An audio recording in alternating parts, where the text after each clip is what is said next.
welcome to Thursday edition of Take 5. We are in the Song of Songs as we've been spending some time in the wisdom literature of the Old Testament, trying to find some wisdom for our lives, for our relationships. And we're in the Song of Songs, which is about our relationships, about our marriage. I don't know if you've read it yet. You should if you haven't. I don't remember the exact age, but I've read in the past that Hebrew children were not allowed to read it until they were like 16 or 18, because it's beautiful poetry, and yet there's a lot there. Soon I did a marriage retreat once on the Song of Songs, and had everybody read it beforehand. And this one fella, wonderful guy, Dennis was his name. He's a mechanic, so he's a tough guy, He gets his hands dirty working on cars. And he came up to me before the retreat Friday night. He said, "You know what? I thought this was going to be the stupidest retreat ever. Can't believe that this was going to be the topic. I never read it before. So I read Song of Songs before the retreat. I love that stuff."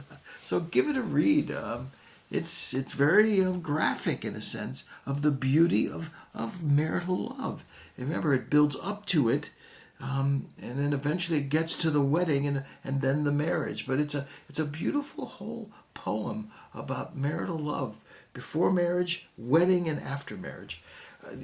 Tuesday we looked at a phrase called "I am his and he is mine," and I thought we'd spend a little bit of time looking at a couple of phrases. The other phrase I want to look at today, I'm going to read it to you. This is in Song of Songs, chapter 2, verse 15, and it has to do with threats. Threats to your marriage, threats to your relationship, threats to romantic love. Here, I'll read it and then we'll talk a little bit about it. It's just one little line. Song of Songs 2:15.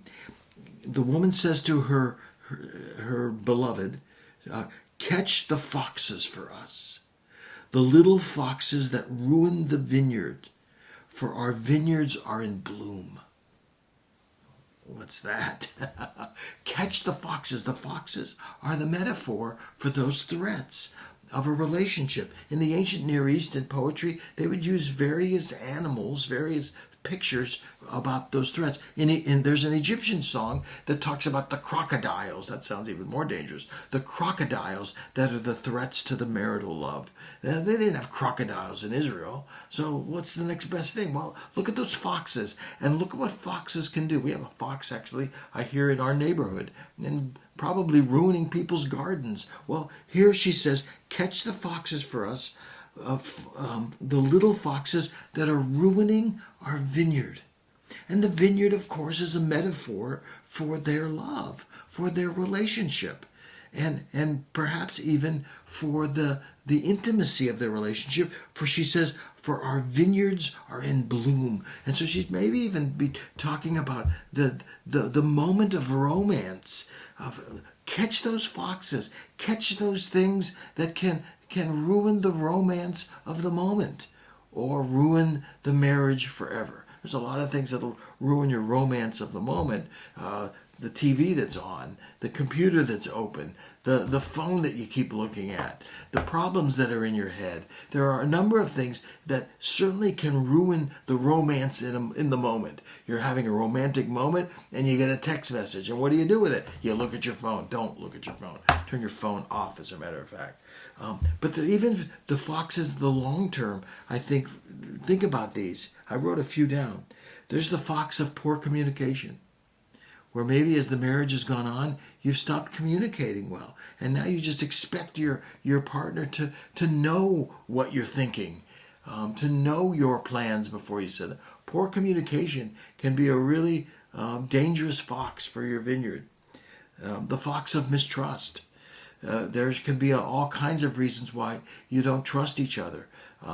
Maybe it's going over the boundaries in another relationship. Maybe it's looking at pornography. Maybe it's a number of things. Maybe it's being caught in a lie. There are a number of ways where you break the trust of that relationship. That can be a dangerous fox for your vineyard. Be careful. Trust is a hard thing to rebuild.